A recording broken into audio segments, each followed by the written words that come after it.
तो कैसे हैं आप लोग। नमस्कार, प्रणाम, welcome back to Bihar special current affair series of Bodhisattva PCS. Today is the fifth episode of this particular series, which is quite important for 69 BPSC CSC pre-examination as well as BPSSC, BSSC and other upcoming Bihar government examination. आज के इस particular episode में हम Bihar special current development को cover करेंगे जुलाई 2023 का। काफी important month है, यहां से बहुत सारे प्रश्न 69 BPSC CSC प्री एग्जामिनेशन में पूछे जाने की संभावना है। और हाँ, हम करंट अफेयर्स को केवल फैक्चुअल लेवल पे आपको नहीं प्रोवाइड कराते हैं, हम आपको एनालिटिकल अप्रोच के साथ किसी भी टॉपिक को परोसते हैं ताकि यदि उसका मेंस में भी रिलेवेंसी के अनुसार यूज हो सके तो आप उसका यूज कर सको। ठीक है, काफी इंपॉर्टेंट है। कल के एपिसोड में मैंने बताया था कैसे जल संरक्षण को लेके बिहार सरकार की प्रशंसा हुई है। हाल ही के दिनों में इसे पुरस्कृत किया गया है और टोटल 38 मार्क्स का क्वेश्चन पूछ दिया गया था कि जल संरक्षण को लेके बिहार सरकार की क्या योजना है, कौन सी टेक्नोलॉजी अडॉप्ट करी है और सेंट्रल गवर्नमेंट पे क्या किया जा रहा है। तो कभी भी आज के इस भीड़ भरे माहौल में आप यदि फाइनली बीपीएससी को क्रैक करना चाहते हो,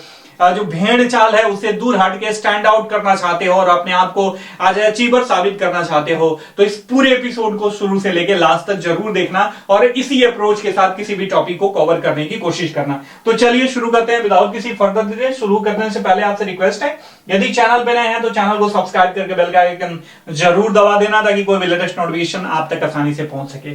प्रीवियस एपिसोड यदि आपने मिस किया है और आपको पीडीएफ नोट्स भी चाहिए तो नीचे सबका लिंक दिया गया है, उसे क्लिक करके ज्वाइन करके आप अपने प्रिपरेशन का पेस और स्टैंडर्ड दोनों मेंटेन कर सकते हो माय डियर फ्रेंड। बिहार में टेली डेंसिटी हमारा पहला टॉपिक है आज का। देखिए, ट्राई के द्वारा हाल ही में जारी आंकड़ों के अनुसार यदि देखा जाए, अप्रैल 2023 में इसने जारी किया था, लाइसेंस सर्विस एरिया के आधार पर सर्वाधिक दूरसंचार घनत्व के मामले में दिल्ली जो है पूरे भारत में टॉप पर है। इसमें 100 व्यक्तियों पर लगभग 273 मोबाइल या टेलीफोन अवेलेबल है। वहीं बिहार का स्थान जो है सबसे निचला है। बिहार की बात करें तो इसमें टेली डेंसिटी 55.5% के बराबर है। कहने का मतलब 100 व्यक्तियों के बीच में महज 55.5 फोन या टेलीफोन अवेलेबल है। ठीक है, मामला आपको समझ में आ गया। राष्ट्रीय स्तर पर टेली डेंसिटी की बात करें तो 84.46% है। तो हमारा पहला टॉपिक खत्म हो गया। आते हैं दूसरे टॉपिक पे, बिहार बायोफ्यूल उत्पादन प्रोत्साहन नीति 2023। Quite important for 69 BPSC CSC pre as well as for mains examination. ध्यान में रखना, काफी इंपॉर्टेंट है। बायोफ्यूल को लेके सेंट्रल गवर्नमेंट और विभिन्न स्टेट गवर्नमेंट्स के द्वारा काफी ज्यादा इनिशिएटिव लिए जा रहे हैं। तो ये पूरा का पूरा हाल ही में रिलीज हुआ है। बायोफ्यूल उत्पादन प्रोत्साहन नीति जुलाई 2023 में बिहार सरकार के द्वारा इसे स्वीकृति प्रदान करी गई है। तो इसे ध्यान में रखना और काफी जो है डिटेल एनालिसिस के साथ यदि पढ़ना, आप मेंस के लिए भी पढ़ना चाहते हो तो। राज्य सरकार ने इसे जुलाई 2023 में स्वीकृति दी है। यह नीति 31 मार्च 2028 तक प्रभावित रहेगी। ठीक है, ये नीति का जो कार्यकाल है ये प्रभावित रहेगी। इसका टाइम स्पैन दे दिया आपने। जुलाई 2023 में इसे स्वीकृति मिली है और 31 मार्च 2028 तक अपने लागू होने की तिथि से प्रभावित रहेगी। इसमें यदि मुख्य पॉइंट देखें तो कुछ इंपॉर्टेंट पॉइंट है जो प्री के लिए काफी इंपॉर्टेंट है। आप देख लो, राज्य सरकार बिहार में बायोफ्यूल्स उत्पादन के लिए यदि कोई प्लांट लगाता है तो उसे 15% का अनुदान देगी, सब्सिडी देगी, जो कि अधिकतम 5 करोड़ रुपया हो सकता है। माय डिफरेंट, ठीक है। वहीं एससी, एसटी, ओबीसी, महिला, वॉर विडो, एसिड अटैक पीड़िता आदि के लिए यह सब्सिडी जो है 15.75% के बराबर है। कितना? 15.75% के बराबर है, जो अधिकतम 5 मतलब 5.25 करोड़ रुपए के आसपास हो सकता है। उससे ज्यादा की सब्सिडी गवर्नमेंट नहीं देगी। ठीक है, तो ये हमने देख लिया। अब चलते हैं अगले इंपॉर्टेंट टॉपिक पे, अपने सिकल सेल एनीमिया। काफी इंपॉर्टेंट है। देखिए, आपके प्रधानमंत्री ने जुलाई 2023 में मध्य प्रदेश के शहडोल जिले से सिकल सेल एनीमिया उन्मूलन मिशन का शुभारंभ किया है। ठीक है, केंद्रीय बजट आपको पता होना चाहिए कि सेंट्रल गवर्नमेंट और बिहार गवर्नमेंट जितने भी अपने मतलब एनुअल बजट है उसमें जो भी योजनाएं इन्होंने अडॉप्ट करा है, शुरुआत करी है, सारी योजनाएं आपको पता होनी चाहिए क्योंकि यहां से प्रश्न अमूमन पूछा जाता है। तो केंद्रीय बजट 2023 में सिकल सेल एनीमिया उन्मूलन मिशन की घोषणा की गई थी। इसके तहत 2047 तक इस रोग को खत्म करने का केंद्रीय लक्ष्य रखा गया है। यह मिशन बिहार, झारखंड सहित देश के 17 राज्यों में लागू किया गया है। सिकल सेल एनीमिया, तो इसलिए आपको इंपॉर्टेंट है, स्टैटिक टर्म है सिकल सेल एनीमिया क्या होता है इसके बारे में आप जानते चलो। हमारा यूएसपी ये भी है कि किसी भी करंट अफेयर्स को, मैं बार बार कहता हूं कि किसी भी करंट अफेयर्स के टॉपिक को पढ़ो, यदि उसे स्टैटिक कोई मामला है जो आपको लगता है कि या प्री में या मेंस में पूछ सकता है, तो आप जरूर उसे तैयार करके जाओ। तो सिकल सेल के बारे में देख लो। सिकल मतलब होता है हाशिए के आकार का, टेढ़ा वगैरह, शायद लैटिन वर्ड है ये, ठीक है। तो सामान्य अवस्था में जो हमारे ब्लड का आरबीसी होता है ना, उसका आकार होता है गोल, और ये सॉफ्ट होता है और फ्लेक्सिबल भी होता है, मतलब नर्म और लचीला भी होता है। जब इन कोशिकाओं में असामान्य बदलाव होता है, दैट मीन्स ये अपने ओरिजिनल आकार में नहीं रहते हैं, ये कोशिकाएं अर्धगोलाकार या शक्त हो जाती हैं, जिसके चलते धमनियों में अवरोध उत्पन्न हो जाता है ब्लड फ्लो में, तो यह शरीर में हीमोग्लोबिन और खून की कमी का कारण बनता है। इसीलिए इसको सिकल सेल एनीमिया कहा जाता है, ठीक है। तो बात आ गई समझ में, सिकल सेल एनीमिया क्या होता है आपने देख लिया, ठीक है। अगला हमारा इंपॉर्टेंट टॉपिक है यूसीसी और बिहार, यूनिफॉर्म सिविल कोड और बिहार। काफी इंपॉर्टेंट और हॉट टॉपिक है pre as well as for mains examination, ठीक है। मेंस के लिए मैंने टॉपिक ये प्रोवाइड भी करा दिया है ऑलरेडी। देखिए, हाल ही में राज्य के मुख्यमंत्री ने कहा कि यूसीसी बिहार में कभी लागू नहीं होगा, ठीक है। ये राजनीतिक कारण कहिए या कुछ भी कहिए, यूसीसी के बहुत सारे फायदे हैं, उन्होंने ऐसी बात कही, ठीक है। इसे स्टैटिक मामला है यूसीसी, तो हम यूसीसी पढ़ेंगे प्री के लिए, अभी मैं आपको बताऊंगा। साथ ही 22वें विधि आयोग ने केंद्र सरकार से यूसीसी पर सुझाव मांगा है, जिसके लिए ये काफी ज्यादा चर्चा का विषय बना। अब देख लेते हैं यूसीसी के बारे में। UCC stand for uniform civil code, Hindi में इसे समान नागरिक संहिता कहा जाता है। इसका अर्थ यह है कि भारत में रहने वाले सभी धर्म, जाति, समुदाय, संप्रदाय, वर्ग, लिंग के लिए एक समान कानून होगा। ये सिविल लॉज के बारे में बात करा जा रहा है। इसमें करा क्या जाएगा, यदि यूसीसी यूनिफॉर्म सिविल कोड लागू होता है तो विवाह, तलाक, विरासत, बच्चा गोद लेने के नियम सभी के लिए, सभी ये धर्म संप्रदाय के लोगों के लिए इक्वल हो जाएगा। यही कह रहा है uniform civil code. Uniform civil code की चर्चा करी गई है डीपीएसपी के बारे में। बताइए संविधान के किस हिस्से में है, किस पार्ट में है डीपीएसपी, नीचे कमेंट करके बताओ। Directive principle of state policy के अंतर्गत अनुच्छेद 44 में इसकी चर्चा करी गई है। इससे संबंधित कुछ इंपॉर्टेंट केसेज हैं जो आपको पता होना चाहिए, बीपीएससी प्री में पूछा जा सकता है। जैसे शाह बानो मामला 1985, सरला मुद्दल वर्सेज भारत संघ 1995, ये काफी हॉट मुद्दे रहे हैं। शाह बानो मामला ये काफी मतलब हॉट मुद्दा रहा है। यहीं से यूसीसी को लेकर केंद्र सरकार के ऊपर दबाव पड़ने लगा कि भैया अब यूसीसी लागू करने का समय आ गया है, इस पे आप विचार करो, ठीक है। देश में यदि बात करें तो क्या कोई ऐसा राज्य है जहां पे यूसीसी लागू है? बिल्कुल, गोवा एकमात्र ऐसा राज्य है जहां पे यूसीसी लागू है। यदि संविधान सभा की बात करें तो KM Munshi, doctor BR. Ambedkar ऐसे लोग थे जो यूसीसी के पक्ष में थे, ठीक है, ध्यान में रखना। कई अन्य ऐसे देश भी हैं, यदि बात करें हम विश्व में जहां पे यूसीसी लागू है।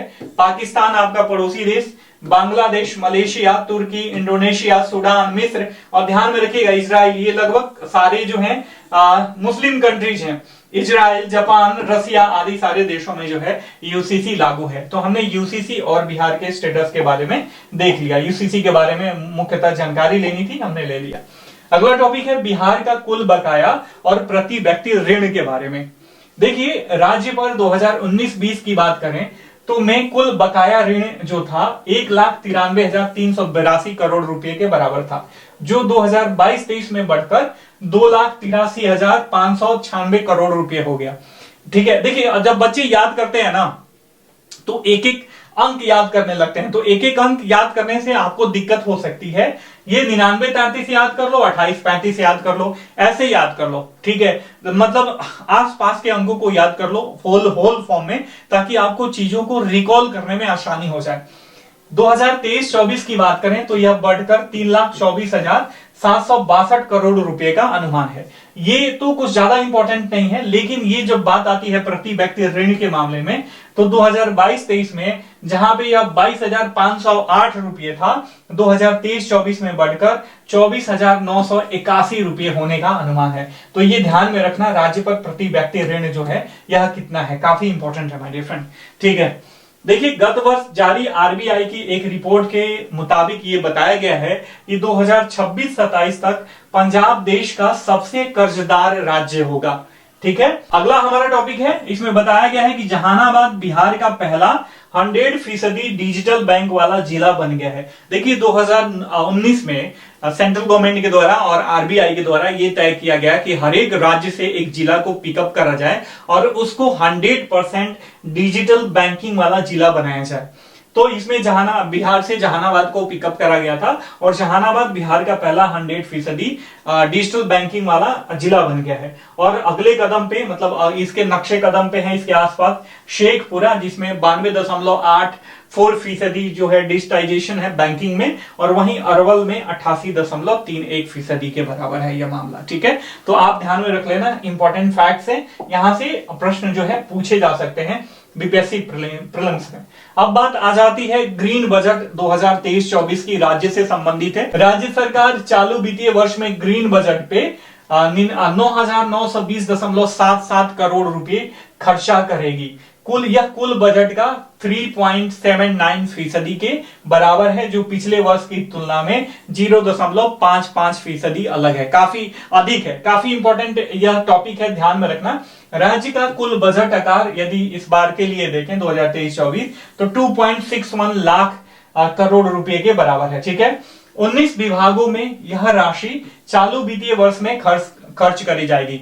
19 ऐसे पार्टिकुलर विभाग है, डिपार्टमेंट है, जिसमें ये ग्रीन बजट की जो भी एलोकेटेड राशि है, अमाउंट है, इसको खर्च करा जाएगा। विभागों की स्कीम बजट में ग्रीन बजट का जो परसेंटेज है वर्ष 2023-24 में 9.73% से बढ़कर वित्तीय वर्ष 2023-24 में 12.54% हो गया है। ठीक है, इस चीज को ध्यान में रखना। राज्य सरकार वित्तीय वर्ष 2021 से ग्रीन बजट पेश कर रही है और 2023-24 यह इसका राज्य सरकार का चौथा ग्रीन बजट है। ठीक है, ध्यान में रखना। अगला टॉपिक है कोविड के बाद अर्थव्यवस्था का पुनर्जीवन। कोविड के बाद यदि अर्थव्यवस्था को रेजुवनेट करने की बात करी जा रही है तो बिहार जो है पूरे देश में तीसरे पायदान पर रहा है, अव्वल राज्यों में स्टैंड कर रहा है। कैग की रिपोर्ट के अनुसार बिहार 5 वर्षों के दौरान उच्च स्तर पर जीएसडीपी ने बिहार ने दर्ज करी है।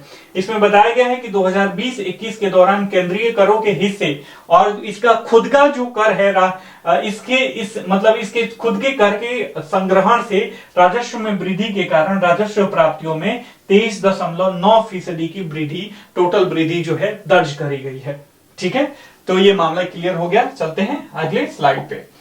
अगला हमारा इंपॉर्टेंट टॉपिक है जुल्फिकार अली के बारे में। Very very very very very very very very important, ध्यान में रखना। जुल्फिकार अली, देखिए हुआ क्या है कि जुलाई 2023 में पटना के काशी प्रसाद जायसवाल शोध संस्थान में आयोजित व्याख्यान में पीआईबी के उप निदेशक संजय कुमार ने इनकी चर्चा करी है जुल्फिकार अली के बारे में।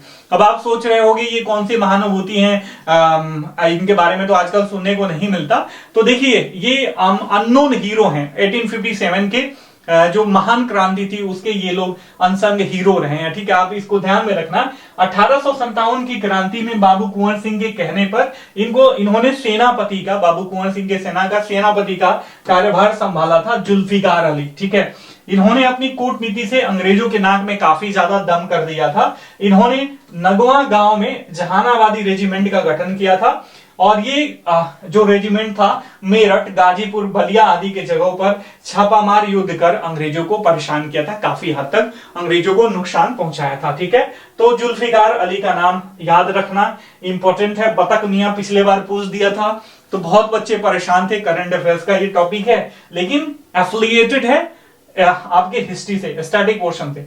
ठीक है, अगला हमारा टॉपिक है राष्ट्रीय बहुआयामी गरीबी सूचकांक एक प्रगति संबंधी समीक्षा 2023।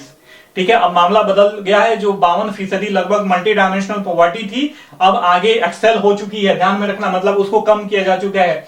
इसके अनुसार देश में गरीबों की संख्या में सबसे अधिक कमी उत्तर प्रदेश में दर्ज करी गई है, उसके बाद बिहार और तीसरे स्थान पर मध्य प्रदेश आता है।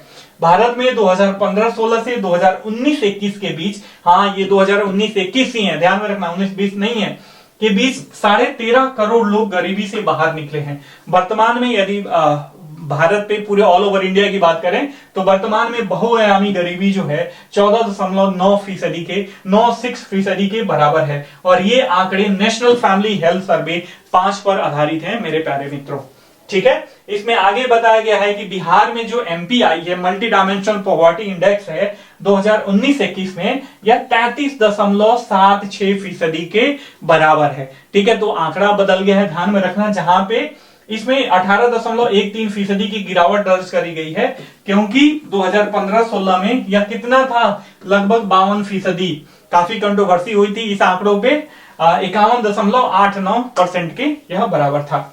राज्य के 12 जिलों में गरीबी अनुपात में 20% से ज्यादा गिरावट दर्ज करी गई है, जिसमें टॉप परफॉर्मर है पूर्वी चंपारण।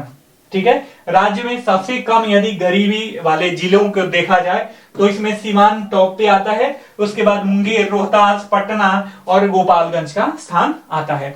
पटना में जो एमपीआई है यह लगभग 23% के बराबर है, ध्यान में रखना। राजधानी है पटना, जबकि सिवान बेटर परफॉर्म कर रहा है। सिवान में जो माइग्रेंट लेबर्स वगैरह होते हैं ना, जो मतलब गल्फ कंट्रीज में जाते हैं या बाहर जाते हैं, वहां से कमा के पैसा भेजते हैं, तो सिवान की अर्थव्यवस्था थोड़ा सा एक्सेल हुई है इस चीज। अगले इंपॉर्टेंट पॉइंट में बताया गया है कि बिहार को नीति आयोग के एक्सपोर्ट इंडेक्स में 22वां रैंक प्रदान किया गया है। देश के कुल निर्यात में भागीदारी की बात करें तो बिहार का यह हिस्सा 0.52% के बराबर बैठता है और 2025 तक इसे इंक्रीज करके 10% तक लाने का लक्ष्य रखा गया है। इसी एक्सपोर्ट इंडेक्स की बात करें, इसमें बताया गया है कि बिजनेस इकोसिस्टम में बिहार का स्थान पूरे देश में 27वां, निर्यात इकोसिस्टम मामले में 13वां, लैंडलॉक स्टेट से होने वाले निर्यात के मामले में ऑल ओवर इंडिया में 9वां स्थान है बिहार का नीति आयोग के एक्सपोर्ट इंडेक्स में। ठीक है, अगला टॉपिक है नीतीश कुमार अतरंग दोस्तों की नजर से। यह एक पुस्तक है जो नीतीश कुमार जी के जो क्लोज फ्रेंड है ना, उनके द्वारा लिखी गई है। राजकमल प्रकाशन से प्रकाशित यह जीवनी उदयकांत समेत नीतीश कुमार के अन्य अतरंग मित्रों ने इसे लिखी है और इस किताब का विमोचन लालू प्रसाद यादव ने किया है। ठीक है, आगे कुछ इंपॉर्टेंट लाइंस दिए गए हैं, वन लाइनर्स हैं जो एग्जामिनेशन पॉइंट ऑफ व्यू से इंपॉर्टेंट है, तो आप देख लो। भू अभिलेखों का कंप्यूटरीकरण, राज्य में राजस्व मानचित्रों का डिजिटाइजेशन, अधिकार अभिलेखों का कैडेस्ट्रल मानचित्रों के साथ संबंधन आदि के लिए राज्य के नालंदा, जहानाबाद, भोजपुर, लखीसराय और किशनगंज जिले को भारत सरकार के द्वारा भूमि सम्मान कार्यक्रम के तहत प्लैटिनम श्रेणी के पुरस्कार से नवाजा गया है। और यह पुरस्कार जो भी जिले हैं उनकी जो डीएम है उनको प्रदान करा गया। किसके द्वारा? द्रौपदी मुर्मू के द्वारा, हमारी महामहिम जो राष्ट्रपति हैं उनके द्वारा दिया गया। अगला इंपॉर्टेंट लाइन है, बिहार से निकलने वाले यदि कचरों की बात करें तो इसमें 87% हिस्सा केवल प्लास्टिक कचरों का है। ठीक है, अगले लाइन में बताया जा रहा है कि स्टेट फूड सेफ्टी 2022-23 के रिपोर्ट के अनुसार खाद्य संरक्षण के मामले में बिहार का 19वां स्थान है, नीचे से दूसरा, और सबसे फीसदी झारखंड है, जबकि केरल जो है खाद्य संरक्षण के मामले में टॉप स्थान पर है। ठीक है, तो ये बात आप ध्यान में रखना। चलते हैं अगले स्लाइड पे। अगला और इस मंथ का आखिरी इंपॉर्टेंट ये आपका करंट अफेयर्स का पॉइंट है, पंचायती राज योजनाओं का क्रियान्वयन और जिलों की रैंकिंग के बारे में।